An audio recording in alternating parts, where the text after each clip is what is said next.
Mayong buntag utran. Kumusta ha sa iyong katapad basig nangatulog na no? Mag-andam na kay ugma pohon. Unsa naman? Misa di galyon na no? Simbang gabi karong gabi no?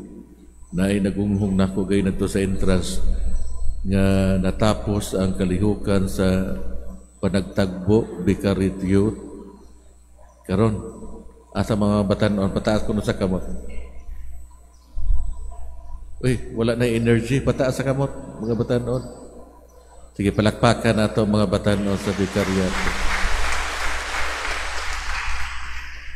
Congratulations. Hinautunta nga iyuhang kalihukan. Dunay mga bunga.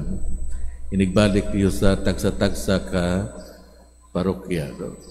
So, mga ka na siya makaigsunan. No? Ugma pohon sa ulugo na to ang National Youth Day. No? Usually, ang unang adlaw sa Misa de Gallo para sa atong pagsaulog sa National Youth Day. No? So makaigsunan one time sa Surigao pa ko. No? Day usa ka lay, mingon siya, Father, no? Ning panahon sa Pasko o gani sa buwan sa Disyembre, no? Nabasarasan ngayon niya nga musuroy, mulibot siya sa Lunita, no? Kanang sa syudad ba, kanang park sa syudad. No? Nga tapos, duulo na niyang mga tao, no? Nga nangatulog na dito. No? So, kada Domingo, no? Maglain kayo na siya og 5 ka pack, no? Food pack, no? Nga iyahang i-distribute. No? Kung kisa itong iyahang maduulan, mao'y makagrasya. No? Nga tapos, kumusta may mong kasinatian, no? Ingon siya, ang uban na surprise, no? Kay mingon gani nga nangatulog sila nga wa kapanihapon, no?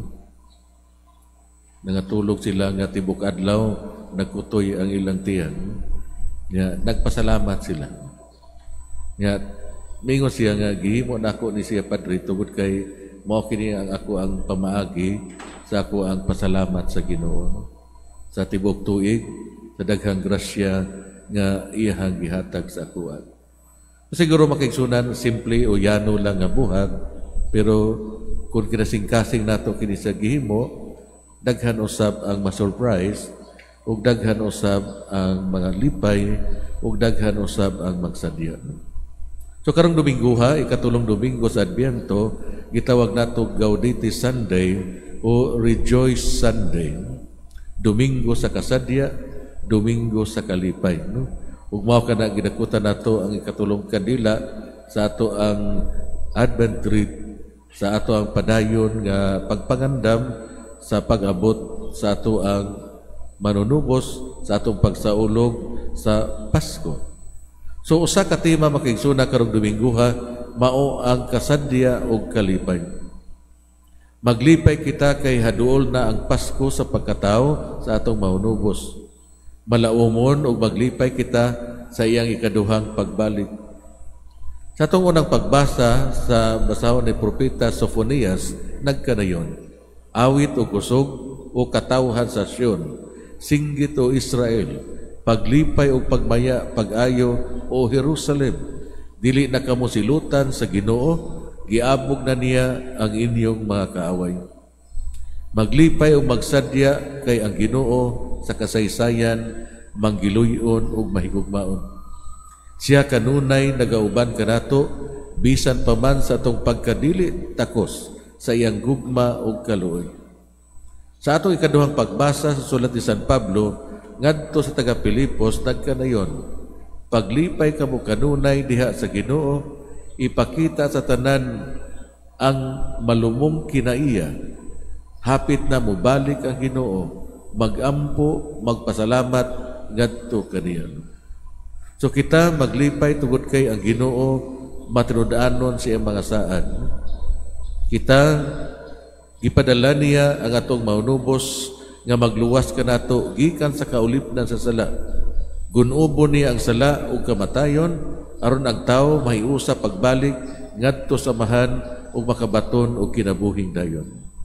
Kung mao kana maglipay kita og magsadya tungod kay napatay mga batan-on sa bikaryato nga mi-commit o mihalad silang kaugalingon, no? Diha usab sa pag-alagad sa tuang simbahan, no? O hinaot ta nga pinagi kaniyong mga batan-on, mahimo usab kamong kahayag, no? Kasanag sa daghan tong mga batan-on karon nga gi-challenge ang ilang pagkatao, no? Mentally challenge, financially challenge, o gi-challenge usab ang ilahang relasyon, no? Nga unta pinagi sa iyong padayon nga pakigsuod sa Dios, no? Nga isip simbahan, no? Diha sa level sa mga batan-on, kamo usab mamahimong grasya, no? Mamahimong kahayag, mamahimong inspirasyon sa iyong pamilya, sa iyong parokya, o sa inyong mga higala. So makigsunan, sa nakaduol na ang Pasko, mangayo kita nga makat-on pa kita sa lawom nga saglitanan ni Jesus, ilabi na ang iyang saglitanan sa pagka mapaubsanon. Ang gugmang putli nangayo og justisya labing minos. Ang kumbidyok sa Katisismo number 381 nagkanayon. Unsa man ang justisya? Ang justisya naglangkob sa lig-on ug makaunayong kabubuton, paghatag sa uban kun unsa ang ilaha. So niining mga tudling, si San Juan nga magbubunyag o si San Juan Bautista nagpunting sa duha ka level sa justisya ngadto sa isig ka tawo. Sa unang level siya nagsulti sa mga kubrador sa buhis o sa mga sundalo nga mahimo kontento uban sa salapi nga moabot kanila sa hustong paagi. So kontento sa moabot nga salapi sa hustong pamaagi. So dili sa illegal nga mga pamaagi. Ang ikaduha nga level nagpadayon pa. Kini nangayo nga ato ang ipaambit ang ato ang sobra, no? Surplus ni ato mga tao nga tinuod nga nanginahanglan. So kini nga surplus pwede nagpalibot ka nato anaa sa atong aparador, no? So inigbukas na to sa atong aparador naman di usa ka tuig naman ron magyud ako ni magamit. O dili na para sa imuha, no? Para na sa taong walay biste hubo, no? Or i-abli nimo sa pantry naa naman ni hapit naman ni mo expire, no? So dili kay ang hapit na mo expire atong ihatag, no? Usay para sa mga tindahan bitaw, no? Na sale, buy one buy three take one, no? Buy two take one, uban pa nila, no? Natanawuno na siya kay usahay diha nagdahom ta nga dugay-dugay pa na ma-expire, no? Hapit-hapit na gyud na siya, no?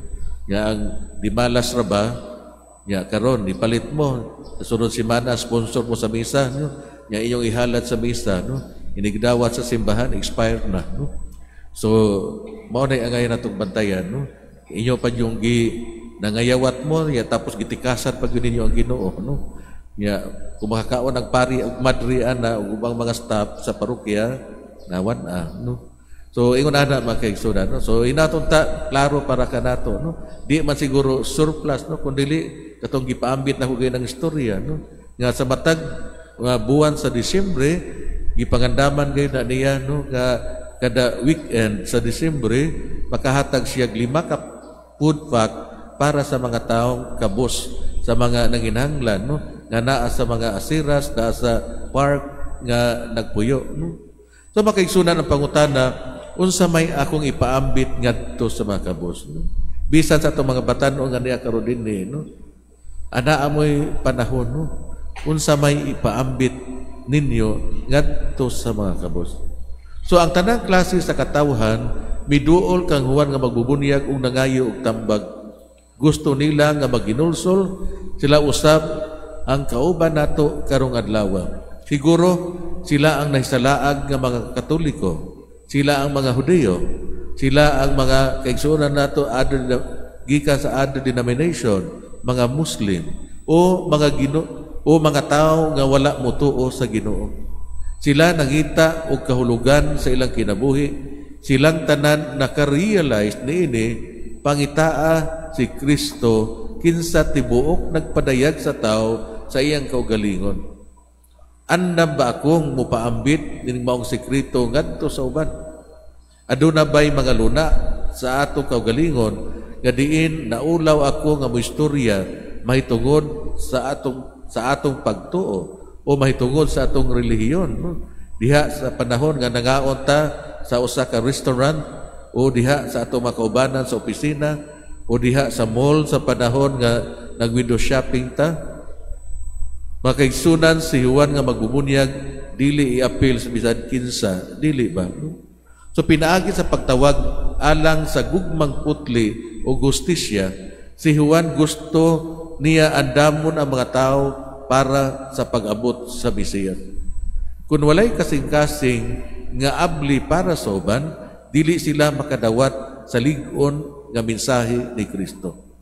Ang gugmang putli nag-andam sa kasing-kasing para sa binhi sa Ebanghelyo. Ang yawi sa pagpangita sa kaugalingon nga nangayo nga ako mangita una sa pag-alagad sa Dios o sa pag-alagad sa uban. Nga ang kasing-kasing una nga mangita sa pag-alagad sa Dios o sa pag-alagad sa uban. So unsa may hagit para kanato mga igsuon? Kumusta man ang akong pagbansay sa sugo ni Jesus sa paghigugmaay? Love one another as I have loved you. Ikaduha, maghimo og gugmang putli ngadto sa akong pamilya o sa tao nga akong mahimamat karong adlaw. Mangutana kita karon sa itong kagalingon, kumusta man ang pagpangandam nining panahon sa Adbyento? Malipayon o malaumon ba ako sa pag-abot sa akong mahunugos? Mahindog palihog atong baguhon atong pagtuo.